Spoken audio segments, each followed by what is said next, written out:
lagi di lobi. Supaya benar-benar. Bagi PPN yang punya anggota hampir lebih seperti Syukur Giga, apa kira-kira program-program yang akan kita akan ke Pak Anies misalkan gitu kan, maka Pak Anies harus menjalankan ABC di seluruh. Jadi sebenarnya hampir sama sih dengan kawan-kawan yang lain ya. Dalam hal ini tentu saja komitmen terkait masalah bagaimana mengubah undang-undang omnibus law kan. Bukan persoalan judul, tetapi isi. Karena yang berlaku kan isi, bukan judulnya.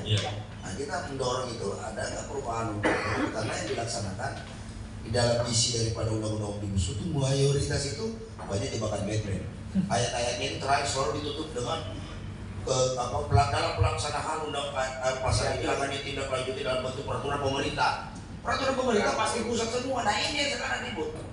Nah itu yang kita dorong. Yang kedua terkait masalah kebijakan buruh migran, jujur saja ini saya bolak-balik kemarin di Penang memang masih banyak persoalan buruh migran di sana, terutama warga negara Indonesia yang di-camp yang ditahan di sana teman, yang kena sanksi administrasi hanya 3 bulan, tapi sudah berada di sana itu udah setahun lebih, bahkan ada beberapa tahun di sana udah kayak camp Vietnam aja.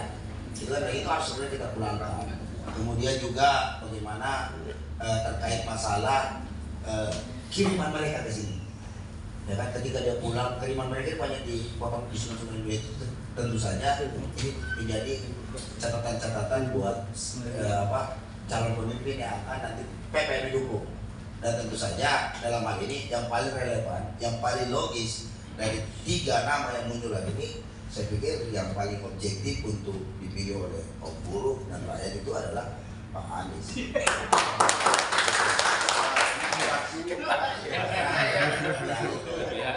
Tapi masih pribadi. Tapi ini masih pernyataan pribadi saya. Apalagi ini, secara objektivitas kita melihat dari 3 ini ya. Jadi saya anggap demikian, dan ini tentu saja kalau PPN sendiri tentunya kan harus melalui sebuah mekanisme organisasi untuk menghormati kedaulatan anggota. Demikian. Kita doakan mudah-mudahan para kertas apa ya? Ya amin. Dan insyaallah nanti 14 Oktober ini. Oke, supaya lancar ya.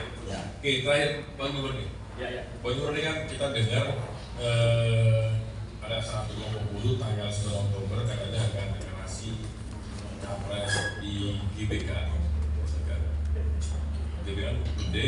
Apakah ini bagian dari itu atau bisa atau punya langkah-langkah tersendiri dalam rangka untuk menjelaskan dan mempublikasikan ke publik ini tuh capres pilihan buruh yang sebenarnya. Langkah-langkahnya apa? Iya, jadi ini kan baru aja ya. Ini jujur aja nih Mas ya. Ini ada puluhan federasi yang deklarasi juga buat ARB, buat ARB. Kalau pribadi ini udah selesai. Nah kita mungkin tunggu sebentar dulu, ini saya kan dapat info lagi. Nanti brandnya terus. Nah pada saatnya nanti barangkali kita bisa show off juga lah gitu ya. Dan kita bukan bayaran pasti gitu loh. Kalau mau ngurusin GBK itu gampang kan, apalagi kalau dibayar. Dan saya tahu tuh. Gitu loh. Tahu lah saya itu berapa perak kalau ditanya langsung kok. Yang datang juga siapa kita tahu. Jadi udah itu yang punya duit pasti begitu mainnya. Nah kita insya Allah bukan tipe-tipe kayak begitu. Dan nanti ada cara. Saya penting nih buat kelompok Amin ya. Jangan main-main sama suara buruh.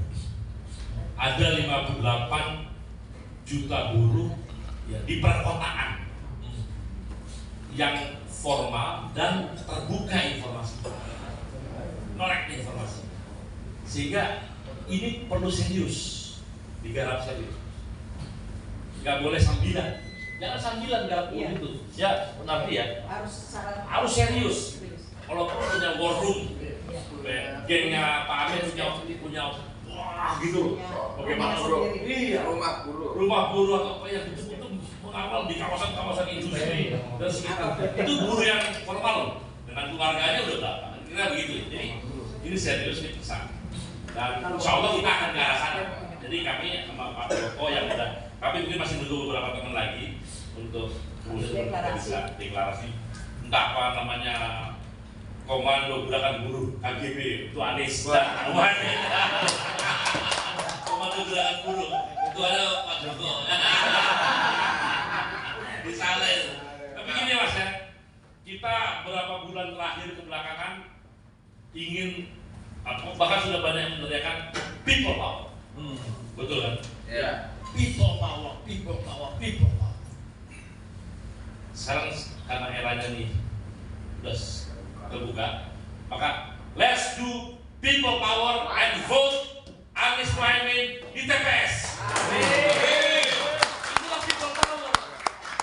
Jadi jangan di people power itu hanya dipikirkan turun ke jalan, bukan hanya itu. People power kekuatan rakyat untuk berubah. Berubahnya cara apa? Cara jalanan oke, kalau bisa. Cara ini oke. Cara pemilu dia juga people power. Ingat, people power kita sekarang adalah votes Anies Mohaimin di bulan-bulan apa? Bilik-bilik TPS.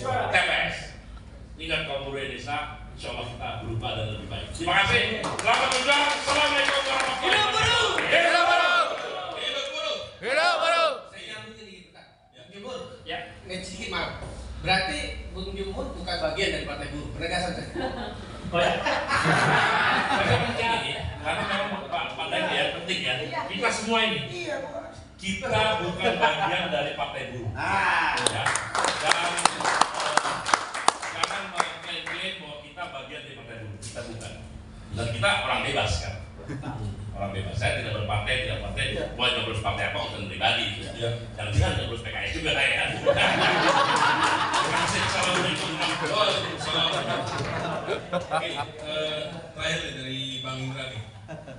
Kira-kira kan teman-teman buruh terus bekerja, mengajak dan menunggu beberapa organisasi buruh untuk deklarasi ya, secara terbuka, dan kemudian mereka akan mengadakan satu pertemuan besar sebagai pengumuman bahwa saat ini capres pilihan buruh yang akan membawa harapan buruh untuk lebih sejahtera. Nah, PKS sendiri apa? Karena PKS sudah dikenal juga selama ini concern terhadap isu buruh dan juga dengan gerakan buruh.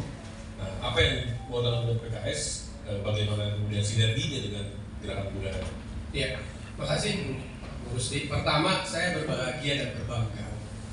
Ternyata Masya Allah ini aktivis-aktivis tulen yang berpikir jernih, punya otak pastinya, dan dipakai. Dan dipakai. Mereka memilih dengan pilihan cerdas, memilih cerdas, hati nurani, hanya untuk orang cerdas untuk Indonesia lebih baik. Dan ini sejalan dengan PKS. Dan ini juga menjadi sebuah catatan penting kalau kita lihat beberapa waktu yang lalu ada partai yang mengaku mewakili buruh yang justru sudah mendeklarasikan beberapa kandidat. Yang menariknya, ini tolong catat, bukan persoalan dia menyatakan tidak akan dukung Anies, itu soal lain.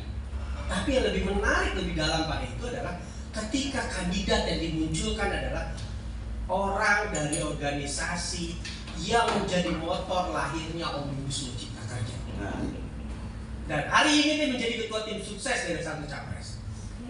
Yang menariknya tadi, yang notabene pengusaha yang menjadi motor Omnibus Law itu namanya muncul dalam rekomendasi dari Partai Buruh.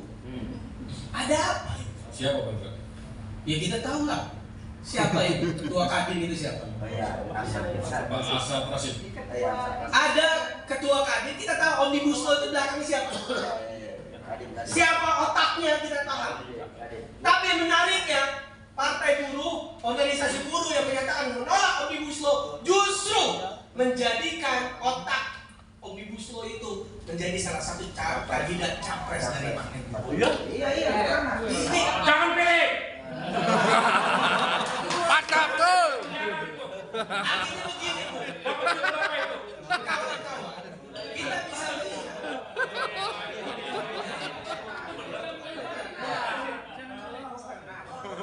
Jadi kalau kita lihat di beberapa Jangan pilih. Kalau kita lihat kemarin beberapa waktu yang lalu, Partai Buruh melakukan semacam apalah istilah mereka, yang akhirnya memunculkan nama-nama. Kan ada dua tema yang keluar di media. Tema pertama, Partai Buruh tidak akan mendukung Anies Baswedan katanya, dengan alasan yang nggak jelas dan nyari-nyari maksa. Bagi saya itu oke, itu persoalan pilihan.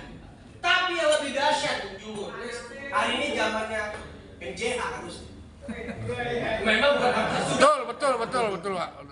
Yang menariknya adalah ada nama, saya tegaskan saya ulang. Nama seseorang yang merupakan pimpinan dari organisasi yang organisasi itu menjadi otak dari Omnibus Law. Ternyata masuk menjadi rekomendasi kandidat capres dari Partai Buruh. Menjadi bursanya. Bursanya. Karena ada beberapa nama, salah satunya Mr. ini. Jadi ini sebenarnya jelas siapa di balik Partai Buruh. Jadi mengukur seseorang, mengukur organisasi, itu terukur dari kebijakan dan pilihan. Kalau organisasi itu memang berjuang untuk buruh, maka dia akan memilih capres yang memberikan kesejahteraan harapan buat buruh. Tapi kalau orang atau organisasi itu tidak ingin dan tidak tulus dan tidak serius memperjuangkan kesejahteraan buruh, kita akan terlihat dalam pilihan-pilihan. Ini jadi harusnya saya ingatkan, buruh Indonesia sadarlah, ada klaim-klaim, sadarlah, ada orang yang saya pikir saya nggak tahu tergadaikan kemana idealisme. Jadi gampang sederhana ya, karena darah organisasi itu adalah kapital. Jadi siapa bohirnya terlihat kepada pilihan yang mana. Dan konon katanya mulai bergeser dari A ke B. Ya karena ada bohir juga mulai bergeser ke B. Jadi jelas ini kebaca sebenarnya. Dan ini menjadi catatan penting Bung Rusdi. Bagaimana dengan PKS? PKS saya katakan, saya sering ingatkan gitu. Perjuangan PKS adalah perjuangan ideologis. Maknanya apa? Kita tidak transaksional, bukan pragmatis, bukan sekedar suara menjelang pemilu. Tapi bagi kita adalah untuk kesejahteraan rakyat Indonesia. Bagi kita adalah NKRI menjadi lebih baik, bagi kita buruh lebih sejahtera. Makanya pilihan-pilihan sikap PKS. Sebenarnya orang menanya PKS konsisten tidak, idealis tidak, berjuang untuk buruh tidak. Lihat dari kebijakannya. Gampang, lihat kebijakannya.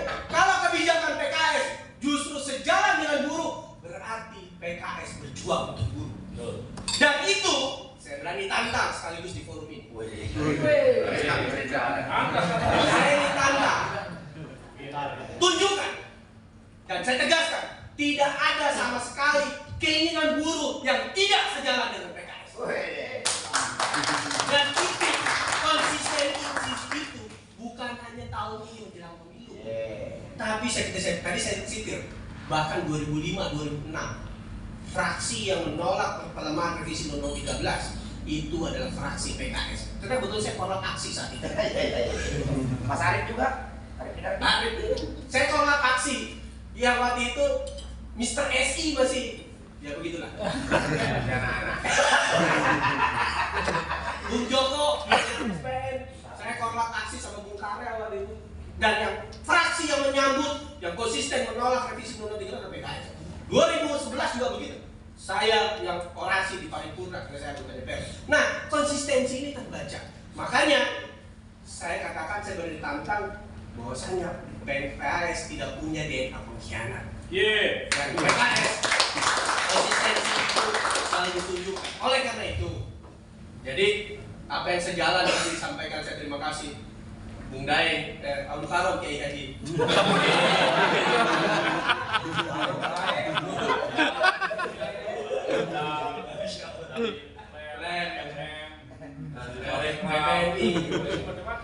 Bu Sunarti, Bunda Sunarti, karena beliau layak seorang ibu mengayomi, apalagi Bung Jumur. Sekarang saya pikir slogan baru, kalau tadi People Power itu slogan baru. Ini zaman MJK, Bu.